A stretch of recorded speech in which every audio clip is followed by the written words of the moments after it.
নমস্কার, সাফল্যের পেন্সিল চ্যানেলে তোমাদের স্বাগত।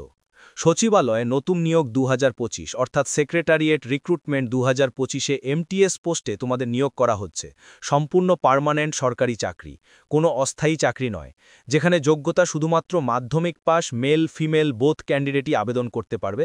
বেতন লেভেল দেখতেই পাচ্ছ, এবং একটিমাত্র এক্সামের ভিত্তিতেই এই নিয়োগটি করা হচ্ছে। অল ইন্ডিয়া যে কোনো রাজ্য থেকে যে কোনো জেলা থেকে আবেদন করতে পারবে, এবং ফর্ম ফিল শুরু হয়ে গেছে। এই ভিডিওর মাধ্যমে কিভাবে তোমাদের ফর্ম ফিল করতে হবে সেটাও একদম স্টেপ বাই স্টেপ দেখাবো। আবেদনের শেষ তারিখ হচ্ছে 25শে নভেম্বর ২০২৫। তো চলো সম্পূর্ণ বিস্তারিত তথ্যের সাথে কমপ্লিট ভিডিও শুধুমাত্র তোমাদের জন্য। সচিবালয়ে নতুন নিয়োগ বিজ্ঞপ্তি জারি হয়েছে, অর্থাৎ সেক্রেটারিয়েটে এই নিয়োগটি করা হচ্ছে। যেখানে দেখো তোমাদের একটি ওভারভিউ দেয়া হয়েছে। যে পোস্টে নিয়োগ করা হয়েছে সেটা মাল্টিটাস্কিং স্টাফ অর্থাৎ এমটিএস পোস্টে সম্পূর্ণ পার্মানেন্টভাবে এই নিয়োগটি করা হচ্ছে। এখানে আবেদন করতে হবে অনলাইনে। সব বলে দেব, একদম স্টেপ বাই স্টেপ দেখতে থাকো। এখানে অর্গানাইজেশন নেম তোমরা দেখতেই পাচ্ছ, CSIR national botanical research institute অর্থাৎ এনবিআরআই এর তরফ থেকে যে পোস্টে নিয়োগটি করা হচ্ছে মাল্টিটাস্কিং স্টাফ অর্থাৎ এমটিএস এর জন্য নিয়োগ করা হচ্ছে। এখানে তোমাদের যে আবেদন কবে থেকে শুরু হয়েছে, 27শে অক্টোবর থেকে 25শে নভেম্বর পর্যন্ত তোমরা অনলাইনে আবেদন করতে পারবে। ঠিক আছে, এখানে দেখো তোমাদের শিক্ষাগত যোগ্যতা কি প্রয়োজন। শিক্ষাগত যোগ্যতা হচ্ছে শুধুমাত্র 10th পাস, অর্থাৎ তোমার যোগ্যতা যদি মাধ্যমিক হয়ে থাকে তাহলে অবশ্যই তোমরা আবেদন করতে পারবে। তবে তোমার যদি হায়ার কোয়ালিফিকেশন থাকে, মানে উচ্চ মাধ্যমিক বা এর থেকেও যদি কোনো হায়ার কোয়ালিফিকেশন থাকে, তারাও কিন্তু এলিজিবল আছে। ওকে, এর পরবর্তী হচ্ছে তোমাদের এজ লিমিটের ব্যাপারটা দেখে নাও। ন্যূনতম বয়স হচ্ছে 18 বছর, ম্যাক্সিমাম বয়স হচ্ছে 25 বছর। এখানে দেখো ওবিসি যারা ক্যান্ডিডেট তাদের ক্ষেত্রে 18 থেকে 28 বছর, এসসি এসটি যারা ক্যান্ডিডেট তাদের ক্ষেত্রে 18 থেকে 30 বছর, এরকম তোমাদের এজ মানে রিল্যাক্সেশন তোমাদের থাকবে। এবং এখানে দেখো তোমাদের যে পোস্টে নিয়োগটি করা হচ্ছে সেটা হচ্ছে মাল্টিটাস্কিং স্টাফ অর্থাৎ এমটিএস এর জন্য নিয়োগ করা হচ্ছে। অল ইন্ডিয়া যে কোনো প্রার্থীরাই আবেদন করতে পারো। এখানে দেখো মেল ফিমেল বোথ ক্যান্ডিডেটই আবেদন করতে পারে। এবং এখানে তোমাদের বেতন লেভেল সম্পূর্ণ লেভেল অনুযায়ী তোমাদের বেতন থাকবে। এবং তোমাদের আবেদন মূল্য কত টাকা লাগছে দেখো, জেনারেল ওবিসি ইডব্লিউএস ক্যান্ডিডেটদের 500 টাকা আবেদন মূল্য লাগবে। তুমি যদি এসসি এসটি হয়ে থাকো, তুমি যদি ফিজিক্যাল হ্যান্ডিক্যাপ্ট হয়ে থাকো, তুমি যদি একজন মহিলা প্রার্থী হয়ে থাকো, তোমার কোনো আবেদন মূল্য লাগছে না। সম্পূর্ণ ফ্রি অফ কস্টে তোমরা আবেদন করতে পারবে। ঠিক আছে, সিলেকশন প্রসেসের জন্য তোমাদের একটিমাত্র তোমাদের অনলাইন এক্সাম হবে, তারপরে তোমাদের মেরিট লিস্ট প্রিপেয়ার হবে এবং তোমাদের ডকুমেন্ট ভেরিফিকেশন হবে। সরাসরি বলতে গেলে তোমাদের যে অনলাইন যে এক্সামটা হবে এর ভিত্তিতেই তোমাদের ফাইনাল মেরিট তোমাদের প্রিপেয়ার হবে। ওকে, আচ্ছা, এর পরবর্তী হচ্ছে তোমাদের এখানে কি কি ডকুমেন্টস রিকোয়ার্ড আছে। দেখো, ডকুমেন্টস হিসেবে তোমাদের ফটো এবং সিগনেচার লাগছে, এডুকেশনাল সার্টিফিকেট 10th 12-এর সার্টিফিকেট লাগবে, ক্লাস সার্টিফিকেট লাগবে। ডমিসাইল সার্টিফিকেটের কোনো প্রয়োজন নেই, কারণ এটা যেহেতু একটা সেন্ট্রাল গভর্নমেন্টের চাকরি, তো সেক্ষেত্রে ডমিসাইল সার্টিফিকেটের কোনো প্রয়োজন এখানে নেই।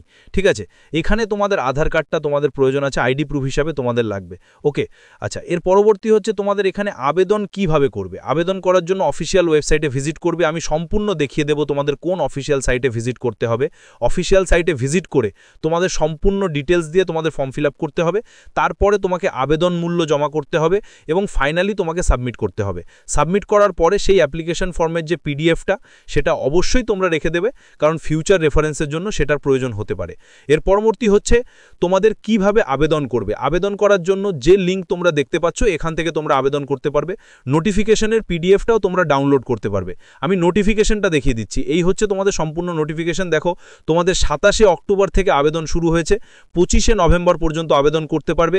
মাল্টিটাস্কিং স্টাফ পোস্টে সম্পূর্ণ পার্মানেন্টভাবে এই নিয়োগটি করা হচ্ছে। এবং এখানে আর কি কি বলা হয়েছে দেখো, ভ্যাকান্সি দেখতেই পাচ্ছ, টোটাল ভ্যাকান্সি হচ্ছে 17টি। এবার তোমাদের ভ্যাকান্সি দেখে মনে হতে পারে যে স্যার কত কম ভ্যাকান্সি। দেখো, এটা কিন্তু একটা সেন্ট্রাল গভর্নমেন্টের চাকরি, ঠিক আছে, কোনো স্টেট লেভেলের চাকরি নয়। সেন্ট্রাল গভর্নমেন্টের যখন চাকরি, তো সেক্ষেত্রে কম ভ্যাকান্সি হলেও প্রত্যেক মানুষ চাইবে যে সেন্ট্রাল গভর্নমেন্টেই আবেদন করার। ঠিক আছে, এর পরবর্তী হচ্ছে তোমাদের এখানে দেখো তোমাদের বেতন থেকে শুরু করে যেরকম এজ লিমিট কি এমন টাইপের তোমাদের বেতন থাকবে সেগুলো তোমাদের অলরেডি আমি ক্লিয়ার করে দিয়েছি। যোগ্যতা দেখতেই পাচ্ছ, শুধুমাত্র মাধ্যমিক পাস হলেই তোমরা আবেদন করতে পারবে। তবে তোমার যদি হায়ার কোয়ালিফিকেশন মানে উচ্চ মাধ্যমিক পাস যোগ্যতা থাকে তাহলে তুমি অগ্রাধিকার পেয়ে যাবে, বাট এটার কিন্তু ম্যান্ডেটরি নয়। মাধ্যমিক হলেই তারাই আবেদন করতে পারবে, উচ্চ মাধ্যমিক থাকলে তুমি অগ্রাধিকারটা পাচ্ছ। ওকে, এছাড়া দেখো তোমাদের আর কি কি বলা হয়েছে। দেখো, মোড অফ সিলেকশন, কিভাবে তোমাদের সিলেকশন করা হবে তোমাদের একটি কম্পিউটার বেসড অবজেক্টিভ টাইপের তোমাদের একটা টেস্ট নেওয়া হবে, যেখানে ইংলিশ এবং হিন্দি এই দুটো তোমাদের ল্যাঙ্গুয়েজে প্রশ্ন থাকবে। তোমাদের মাধ্যমিক স্ট্যান্ডার্ডেরই তোমাদের প্রশ্ন থাকছে এবং 150 নম্বরে তোমাদের পরীক্ষা হচ্ছে, 150টা কোশ্চেন থাকবে, 2 ঘন্টা সময় পাবে। এবং এখানে দেখো তোমাদের জেনারেল ইন্টেলিজেন্স থেকে প্রশ্ন থাকবে, কোয়ান্টিটিভ অ্যাপটিটিউড থেকে, জেনারেল অ্যাওয়ারনেস থেকে, তারপরে তোমাদের ইংলিশ ল্যাঙ্গুয়েজ থেকেও তোমাদের প্রশ্ন থাকবে। ঠিক আছে, তো এর পরবর্তী হচ্ছে দেখো তোমাদের এখানে সম্পূর্ণ তোমাদের ভাগ করা আছে, মার্কসগুলো কেমন কেমন তোমাদের মার্কসে তোমাদের পরীক্ষাটা হচ্ছে সেগুলো সবই কিন্তু এখানে ভাগ করা আছে। ওকে, এর পরবর্তী দেখো তোমাদের এখানে আবেদন করার জন্য আর কি কি তোমাদের প্রয়োজন আছে।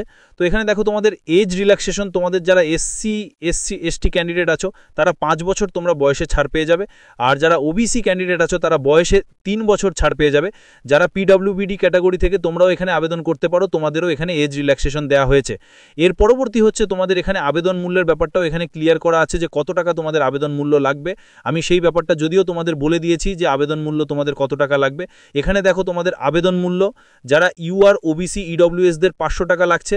ওমেন ক্যান্ডিডেট, এসসি, এসটি, পিডব্লিউবিডি এবং এক্স সার্ভিসম্যানদের কোনো রকম আবেদন মূল্য লাগছে না। অর্থাৎ যারা মহিলা প্রার্থী তাদের জন্য কিন্তু অনেক বড় একটি সুযোগ। তুমি যদি একজন মহিলা প্রার্থী যদি জেনারেল ক্যাটাগরি থেকেও হয়ে থাকো, তোমার কোনো আবেদন মূল্য লাগবে না। ঠিক আছে, এখানে যারা মেল ক্যান্ডিডেট তাদেরকেই শুধুমাত্র আবেদন মূল্য দিতে হচ্ছে 500 টাকা, জেনারেল, ওবিসি এবং ইডব্লিউএস। ওকে, আচ্ছা, এর পরবর্তী তোমাদের কিভাবে ফর্মটা ফিল আপ করতে হবে আমি সেটাতে নিয়ে চলে যাচ্ছি। তার আগে তোমাদের দেখিয়ে দিচ্ছি কিভাবে তোমরা অফিসিয়াল সাইটে ভিজিট করবে। আমি একদম অফিসিয়াল সাইটটা তোমাদের দেখিয়ে দিচ্ছি। গুগলে জাস্ট এটা সার্চ করবে, দেখতেই পাচ্ছ যে এটা জাস্ট তোমরা সার্চ করবে। প্রথমেই যে অপশানটা তোমরা পাবে সেখানেই তোমরা জাস্ট ক্লিক করবে।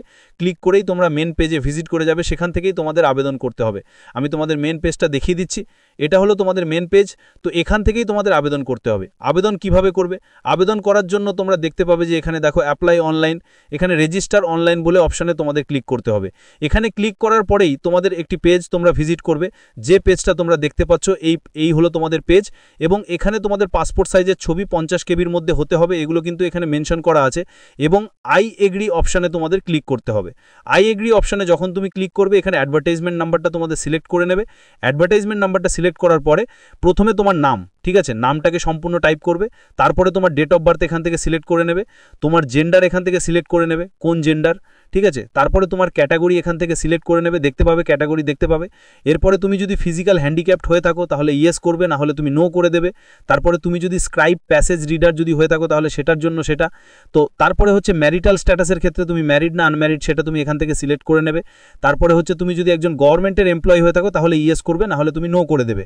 মোবাইল নাম্বারটা অবশ্যই এখানে টাইপ করে দিতে হবে, তোমার মায়ের নাম। তারপরে হচ্ছে তোমার এখানে এক্স সার্ভিসম্যান যদি হয়ে থাকো তাহলে ইয়েস করবে, না হলে তুমি নো করে দেবে। তারপরে তোমার একটি ভ্যালিড মেল আইডি, তারপরে সেই মেল আইডিটাকে রিটাইপ করবে। তারপরে এখানে টেক্সট প্যাসেজে দেখতে পাচ্ছ এখানে তোমাদের টেক্সট ইমেজটাকে তোমাকে টাইপ করে দিতে হবে এবং তোমাকে সাবমিট করতে হবে। এটা করলেই তোমাদের রেজিস্ট্রেশনটা কমপ্লিট হয়ে গেল। রেজিস্ট্রেশন কমপ্লিট করার পরে তোমাদের আবার তোমাকে সাইন ইন করে, অর্থাৎ তুমি রেজিস্টার করার সময় যে মেল আইডিটা দিয়েছিলে সেই মেল আইডিটা বসাবে, পাসওয়ার্ডটা বসাবে এবং তোমাকে অ্যাডভার্টাইজমেন্ট নাম্বারটা এখান থেকে সিলেক্ট করে নেবে। তারপরে ক্যাপচা কোড বসিয়ে তোমাকে সাইন ইন করে তোমাদের আবেদনের প্রসেসটাকে কমপ্লিট করতে হবে। যদি কোনো জায়গায় তোমাদের কোনো জায়গায় অসুবিধা হয় অবশ্যই তোমরা কমেন্ট করবে, আমি যথারীতি তার উত্তরটা দিয়ে দেবো। ঠিক আছে, তো আশা করি এই ভিডিওর মাধ্যমে যে যে আপডেটগুলো ছিল সেগুলোই তোমাদের কাছে তুলে ধরতে পারলাম। ভিডিওটা যদি ভালো লাগে অতি অবশ্যই ভিডিওটাতে একটি লাইক করবে, চ্যানেলটিকে সাবস্ক্রাইব করে অবশ্যই তোমরা বেল আইকনটাকে অল করবে, কারণ তোমাদের জন্য আমি জেনুইন আপডেটগুলি প্রোভাইড করে থাকি। এখনের মতো এইটুকুনি, ধন্যবাদ।